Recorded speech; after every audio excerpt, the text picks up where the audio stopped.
Welcome to Structure Fishing. I'm Jim Shell. This is part 5 of the workshop presentation of lures.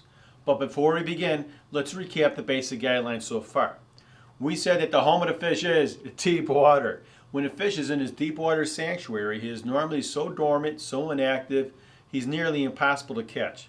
But the fish don't stay in their deep water sanctuary all the time. They become active once or twice a day and may move towards the shallows. We're saved again because this movement doesn't happen in a haphazard way. They follow the features of the bottom that we call structure. And how far the fish move and how long they stay is determined by the weather and water conditions present at that time. So if you and I want to catch fish consistently, we must control the depth and speed of our lures on that structure. And that's what we're going to talk about today, our presentation of lures. Now there's two delivery systems for our presentation of lures. We have casting and trolling. Casting is, we're not going to spend that much time on casting. You know, most people are pretty good at casting, and casting is something that you can go in your backyard and practice for a short time, and you can get the hang of it pretty good. I mean, most guys are actually excellent casters. They can hit a coffee can in the backyard from 30, 40 feet away and get it in there every time.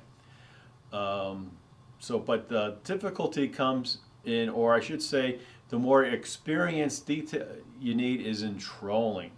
Trolling is an art when done successfully.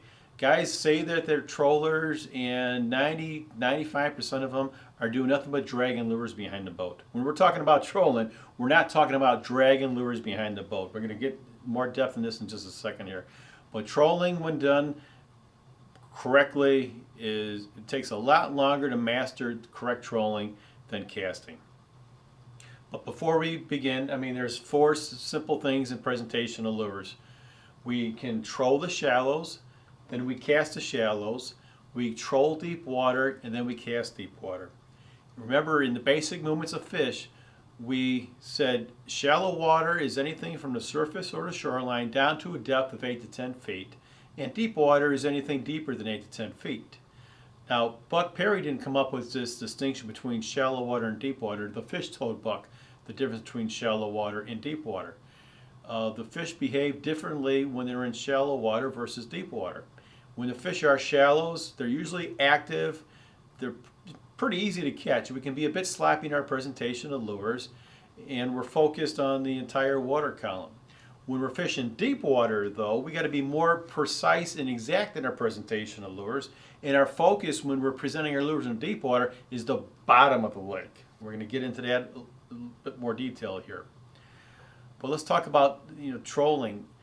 Trolling, 90% of our time could be spent trolling, but 90% of our time catching fish is on the cast. Talk about why we should troll. There are so many reasons why trolling is such a great thing.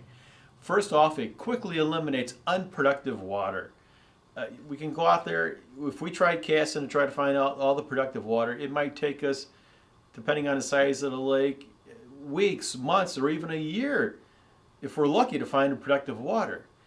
In a few hours of trolling, we can eliminate so much unproductive water and eliminate so many spots on the lake, and we can arrive at the fish so much faster. As it greatly facilitates and shortens the time of mapping. By trolling, we're mapping the lakes, we're finding the structures. It really helps us map the lake, draw a picture of what that structure looks like. Trolling allows a greater area to be covered to find the fish. And it produces more stragglers. You got really slow, tough fishing conditions where the school of fish really aren't going to move. It leaves us sufficient for stragglers if we want to catch something. And trolling is the best way to catch stragglers. And another great thing about trolling, it allows more and varied speed control. Trolling, we have so much wide range of speed and depth control. Trolling versus casting. There's a lot of situations where casting, we're pretty limited in our depth and speed. But trolling allows greater depths and greater speeds to be covered. Trolling competes with traffic on the water. These lakes are pretty crowded sometimes, and if you're standing still, sometimes you're a sitting duck on some of these lakes. So trolling in one way helps compete with traffic. Another great thing about trolling is it makes fishing a family sport. All you have to do is hold the rod. If you got someone experienced behind the boat, putting the boat in the right spot, as the passenger, you just need to hold the rod. That makes fishing a family sport. You can take young kids out there, and they can be catching big fish like nothing before. You can take handicapped people, that aren't able to make casting. They can hold on to the rod, and they can have the experience and joy of catching fish. And there's no skills necessary for casting. You have some people that just can't get the coordination for casting, but trolling is just holding that rod. And another thing about trolling is it allows the use of lures that may not be suitable for casting. But the most important thing for trolling is it tells us when, where, and how to cast. Every time I'm trolling, I'm excited. I want to find that spot so I can put the anchor down and cast. Because I said earlier, we might spend on some days 90% of our time trolling, but we'll spend 90% of the fish we catch will be casting. So a lot of positives on trolling. And there's people that, like I said earlier, don't like to troll, and those are people that are usually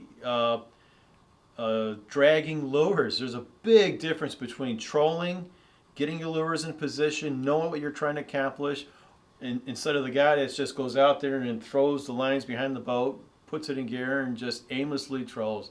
That guy's just dragging lures, hoping to stumble upon a fish. Trolling is an art, and when done properly. We're going to talk about that coming up here. Got another Buck Says here.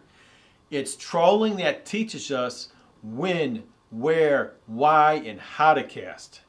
Gosh, when I'm trolling, I get excited because I want to I'm paying attention, I'm really alert because I want to find that casting spot. Especially when I'm fishing deep water. The biggest schools of fish that Buck's caught, and most good successful structure fishermen will find a school on a troll, and they make the big catches always on the cast. We're always trolling, trying to find that spot where to anchor the boat and make that cast. A lot of positives about here on trolling. All right, now when it comes to trolling, when we troll the shallows, we contour troll. What I mean by contour trolling, and it's mostly in the shallows we're going to contour troll. I'm going to put on a lure that say runs 4 or 5 feet deep. We're going to say a spoon plug, so I have exact depth control. When I feel that lure bumping the bottom, I want to angle the boat slowly away from shore until I feel that lure stop, and then as soon as I feel it stop, I want to slowly make a correction and go back towards shore. I'm going to keep on going slowly in and slowly out as that lure is bumping. This is called contour trolling. It's going to allow us to follow whatever depth we're running. Say we're running a lure that runs 5 feet. It's going to pretty much keep us on or very close to that 5-foot contour as we troll. That's how so we call that contour trolling. That's what we do when we're in the shallows. Now we're trolling deep water. We want to start making straight line passes. The reason we start making straight line passes is the deeper we go, it's going to help us stay on that structure and interpret that structure and sort of draw a mental image of what that structure looks like when we're making straight line passes. There might be some structure situations where it's a big wide structure, we're familiar with it, it's a deep break line. Good example, this is say Lake Mendota up in Madison Chain. Several of you, if you see my tapes, know that I fish up there for the big northerns. Those break lines are pretty long and they don't have a lot of sharp turns in them for the most part. There we can contour troll those deeper break lines. But most structures we're going to find ourselves when we're making trolling passes in deep water, we're going to make straight line passes. It's going to tell us more about what that structure looks like. We're going to be able to map it and get a better picture of what that structure is. So in the shallows we're going to contour troll. In deeper water we're going to make straight line passes. But the important thing when you're trolling is you want to keep your lures in position.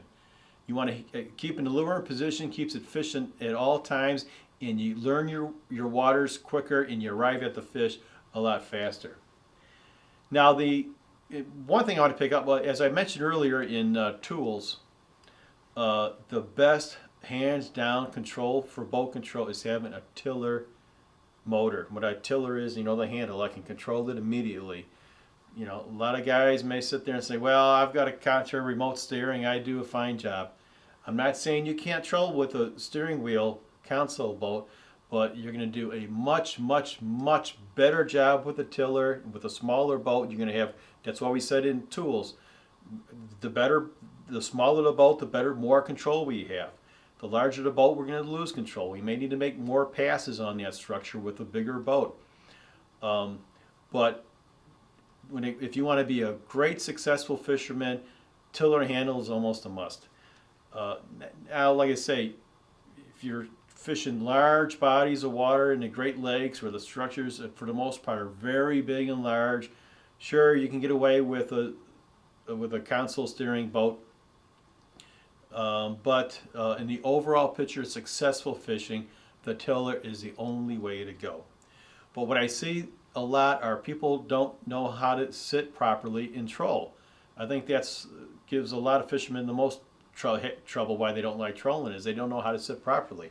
This is how you sit when you're trolling. You're sitting in a seat, your left hand is on the tiller, and you're facing out this way, and you got your rod in your right hand, and I can control the boat. I can feel my lure. I'm watching my depth finder too. I'm looking up, you know, trying to anticipate where my, you know, if I'm going to be moving in or out.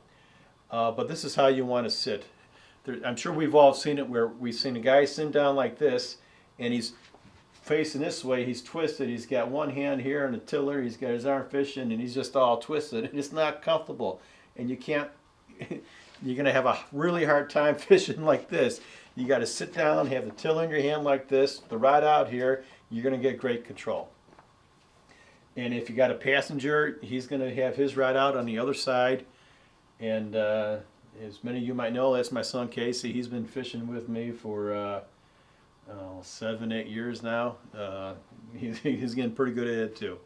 But this is how you want to sit, proper way to sit, really the only way to sit when you're trolling.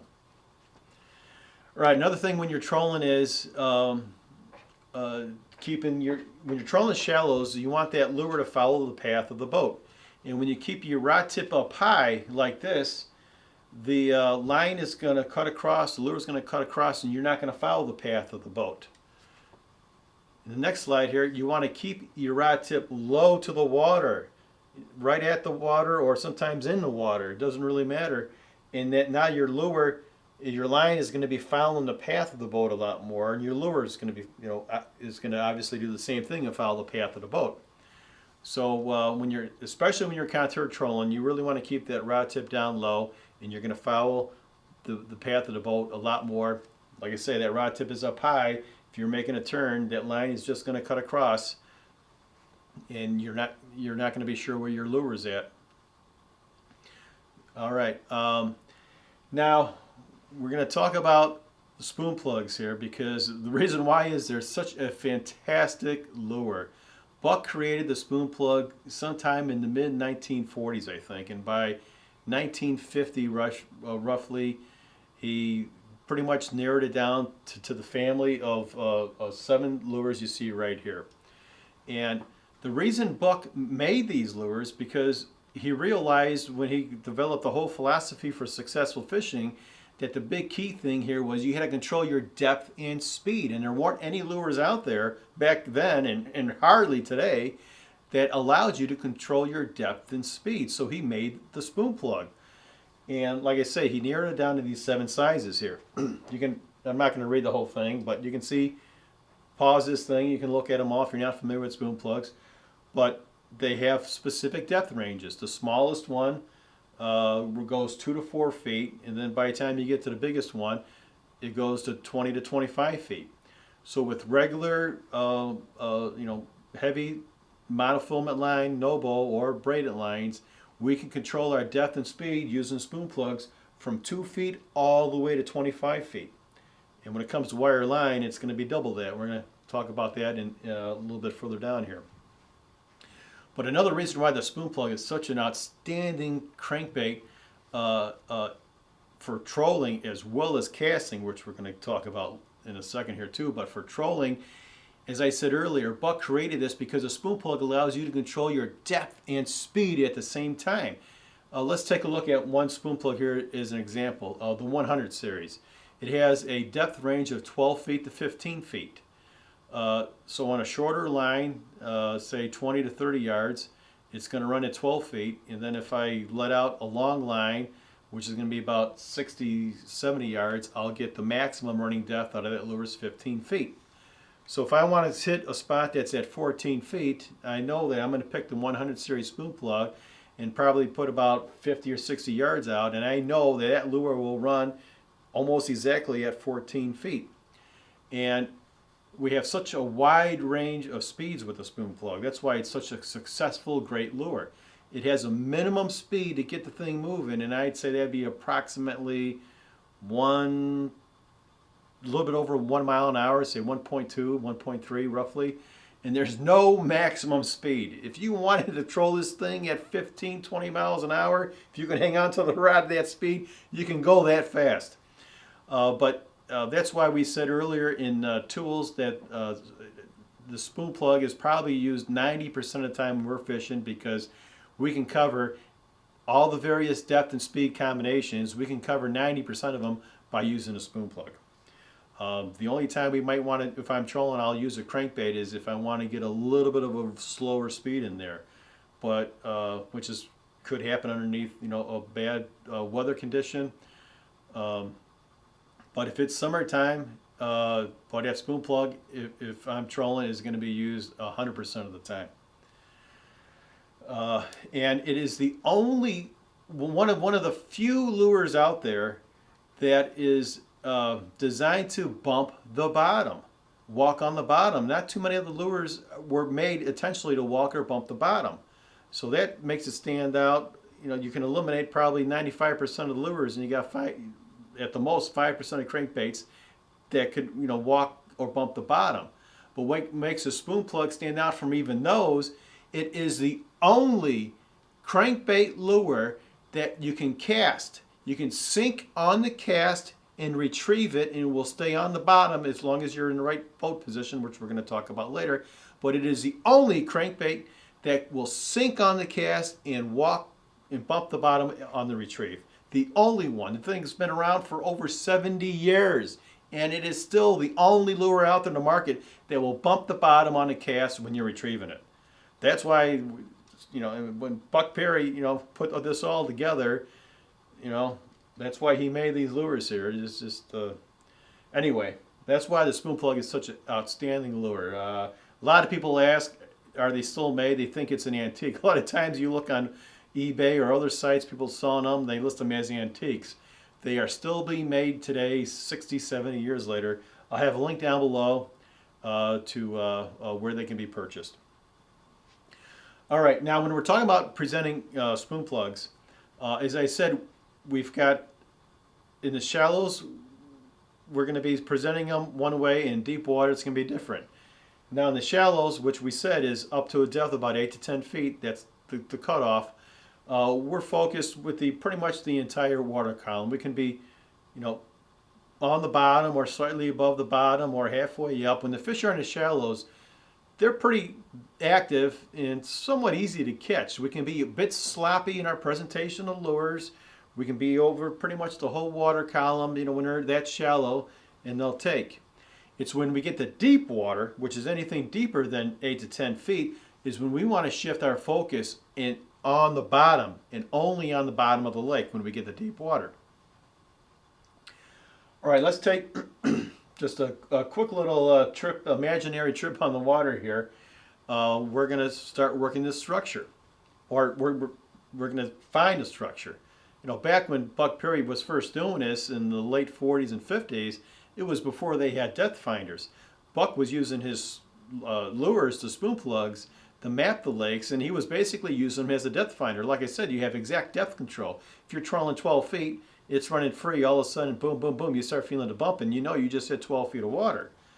But anyway, all right, so let's take this imaginary fishing trip we got going on here. We don't know anything about this lake other than maybe someone at the bait shop said that it's a hot spot right over here. So more than likely we've got a structured situation. Let's go out there and fish it. We clip on the 500 spoon plug, which has a running depth between 2 and 4 feet, and we're going to contour troll. And remember, we said in shallow water, we're going to contour troll.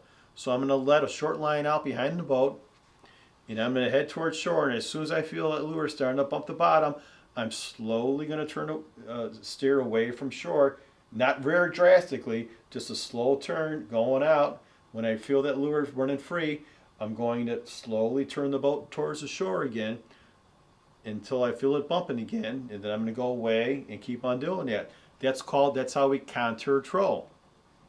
And as we're doing that, I'm bumping, not bumping, I'm watching the shoreline, and I'm seeing if I'm going out, I get around that point. You can see as I go around that point, I'm going a little bit further out than the rest of the spot. Then it turns, and I'm going back in. Don't catch any fish. Then we go put on the next size lure. We're straining the water. This is how, when you present your lures, you always want to start your fishing day shallow and just strain the. You never want to assume or say, well, the fish are going to be in deep water today. They're going to be in 40 feet and start fishing there. We don't know that. We always want to start, if we're casting or trolling, always check the shallows. The shallows are going to teach you so much. The shallows are going to show you where to spend your time in deep water. You're going to find out if the fish if there's stragglers, or if there's nothing in the shallows, then you're going to be in for a really tough day. But when you start fishing, you always want to check the shallows out. So now we're clipping on the next size spoon plug, which is the 400 series spoon plug, which has a running depth 4 to 6 feet. We're going to do the same thing we did with the 500. As soon as we feel that lure bumping bottom, we're going to slowly turn the boat away from shore. When it runs free, we're going to go back towards the shore again. We're going to keep on doing this contour trolling method until we run this whole thing again. We may make one pass. If you feel like you didn't do a good job making that pass, turn around and make another pass or another pass. As many passes until you feel comfortable that you covered it. So after you're done making that pass, you can sort of see, wow, I got further away from shore here. Good indication I got a structured situation here. If we didn't catch any fish, we're going to clip on the next lure, which is going to be the 250 series spoon plug. That is going to run us 6 to 9 feet. So we're contour trolling because we're still in the shallow. Same thing. As soon as that lure starts bumping the bottom, I'm going to turn away from shore. When it runs free, I'm going to slowly turn back towards shore again. I'm going to make a pass around this whole area with that. No fish are caught. I just got done contour trolling shallows. Now I can see, I got further and further away from the shore there. There looks like there's an obvious point there. I'm going to throw out a marker. We've located a bar here. And now, we may run it and notice what the break line is. Or if the break line is in shallower, or if there's multiple break lines here. But we found that we've got a structured situation here, which in the case here is a bar. So like I said, now I'm going to throw out my marker at the point where I've trolled the shallows, and that's going to give me a reference point. One of the most underutilized tools that a lot of fishermen hardly ever use anymore, that is so valuable, are markers. Markers are worth their weight in gold. A lot of people think, oh, I've got a GPS, I got waypoints on there, it's like having a marker. No, it's not. Don't get me wrong, I use waypoints all the time. A waypoint is going to get you in the area, but it's not going to get you exactly in the area, or even if it does get you exactly in the area, you're moving around, you're drifting in the boat. It's so easy to get lost or lose your bearings when you're on the water.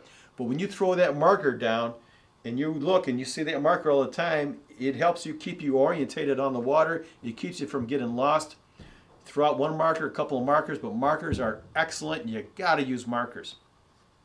I'll put a link down below. I made a video on how to make some inexpensive markers. Check out the link below.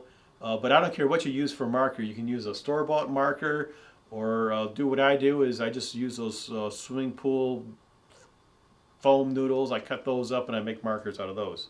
Another little side note here. I'm not a fan of the store-bought markers because those usually draw a lot more attention.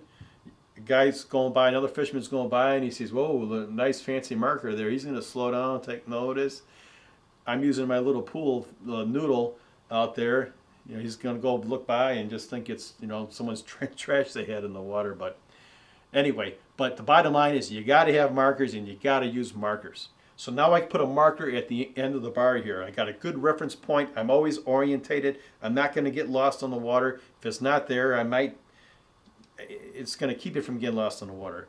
Markers, like I say, one of the most underutilized tool that you have out there. You got to use markers. All right, now we're going to start trolling deep water. Now, as we said, now that we're trolling deep water, we're not going to contour troll anymore. When we're trolling deep water, we're going to change it to straight line passes. And the reason we're doing straight line passes is it's going to help us understand the structure better. We're going to visualize it and understand a lot better what's going on with that structure. And the other thing, when we're fishing deeper water now, our focus isn't just, you know, staying, you know, within that water column. Now when we're fishing deeper than 8 to 10 feet, when we're trolling, we want to keep that lure on the bottom as much as we can, if not all the time. Our focus now is the bottom of the lake. That's where the fish are going to, the deeper you go, the stronger, the more they're going to relate to the bottom of the lake. So I'm making straight line passes. Now I got a 200 series spoon plug on, which has a running depth of 9 to 10 feet. So I'm going out, say I got it set up where I'm going at 10 feet, I'm going across the tip of the bar, I feel bump, bump, bump, bump, bump, bump, bump, bump, bump, bump, and then it stops. Well, I just run across the tip of the bar. I'm going to turn the boat around, make a second pass on there. I might let out a little bit of a longer line because I'm straining that down. Instead of running 10 feet, I let out a longer line. I'm going 12 feet now. And and now I've got the marker. I can gauge where I am with that marker, that I need to be a little further away from that marker. That's why it's important to put that marker out. Now I'm making my second pass. I'm straining that water. I'm going a little deeper out. Now my lure is going at 12 feet, and as soon as I feel it hitting the bottom, I'm going to slow down a little bit, and it's going to bump, bump, bump, bump the bottom. You know, no fish. I'm going to turn around and make another straight line pass a little further out. That's why it's important to have that marker out. It helps you gauge how far I'm trolling. All right, I don't get anything with the 200 on. I got to go deeper. So I clip on the 100 series spoon plug, which goes 12 to 15 feet. Now I'm making my next pass just off of where I made the previous pass, and I'm just draining that water, going deeper and deeper. And if I happen to catch a fish, throw out another marker so to help you pinpoint that school of fish. As we said earlier, trolling is going to show us where to cast, why to cast, when to cast, and how to cast. And anytime you get a school, you hook a fish in deep water, you want to throw out that marker. The deeper that fish came from, and if it's a big fish, the stronger chance that it's from the school of big fish. It's not a straggler, it's coming from a school. And where there's one, there's a lot more down there. All right, here's a picture. Remind me of a classic, a great story here. When you experience this stuff on the water, and it really sinks in for you. I read Buck's book in 1987 and was just blown away by it and got dove 100% into it that same week, and it just changed my fishing. But this was about 1989. Yeah, I think this was in 1989, just a couple years at it. I was on Lake Waubesa, one of the lakes in the Madison chain. Many of you watching this may be familiar with that lake. You can see in that picture there, all I did the first 3 or 4 years I was fishing back then, I didn't own a boat. I had a couple of motors, as you can see my old 18 Evinrude in there, great little motor, but rent a boat, put it on there, and that's how I was fishing. But anyway, I was following the book. I was contour trolling the shallows. There's this one structure that's there's a hump connected to a shoreline bar, and then at the end of this hump, it creates a finger going out to the deepest water in the area. So I was contour trolling the shallows, no fish, and was pretty good conditions.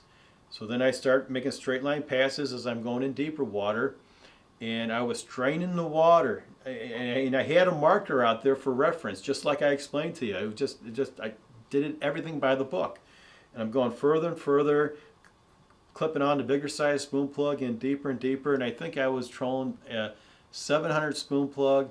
Got to the point where I had an extra long line out. I was probably running around 19, 20 feet, just straining the end of this bar over here. And now it wasn't very wide. At this point, it was only probably 6 feet wide, if that, maybe 4 feet wide spot. And as soon as I got to the very tip of that bar, straining that water, bam. That bass on the far left is the biggest bass that I've caught to date still. That was a 7-pound, 4-ounce bass out of Lake Wabisa in Madison there. And the one next to it was, I think, 6.5 pounds. It was a movement of fish. You can see I got 4 fish in about 15 minutes there, and then the movement was over, but they were deep water like that. But following the procedures, following it by the book, paid off. The results are right there.